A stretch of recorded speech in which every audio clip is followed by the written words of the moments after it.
بعد الإعلان عن الحدث الكبير الذي ستحتضنه المملكة المغربية بعد 7 أعوام، فرحة وفخر كبيران في شوارع المغربية، كيف لا والبلاد ستكون عام 2030 من بين الدول المنظمة للحدث الكروي الأكبر والأضخم على الإطلاق، كأس العالم لكرة القدم.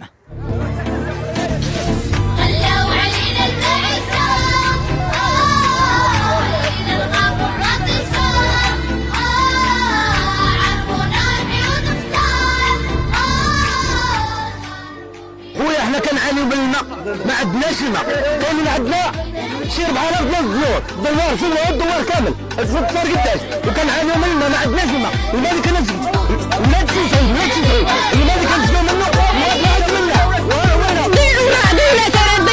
بلا تشرح، احنا مثل بلا تش، احنا قبيله ولا تسعود، احنا دارنا سكنديه، ولاد بلا تش، ولاد احمد ولاد سيدي الله.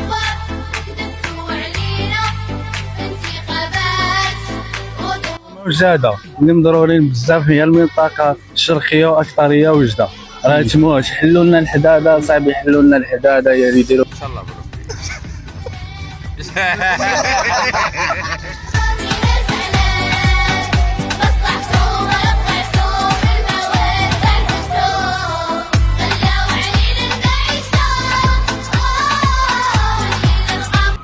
تقهرنا شي حاجه اكثر من تقهرنا، حتى منهم نخرج غدا يقول لي الحرب نخرج، شي غدا يقول لي الحرب نخرج، هادشي راه بزاف، حتى واحد ما خصو يسكت على هادشي. تقهرنا هاد التحاليل، لو امك مريضه باك مريض تمشي للسبيطار يعطيك رونديفو على 7 شهور تتموت، منين تموتي. وعاش محمد السادس مهلي فينا باش الله اعلم، الله يحفظك اودي.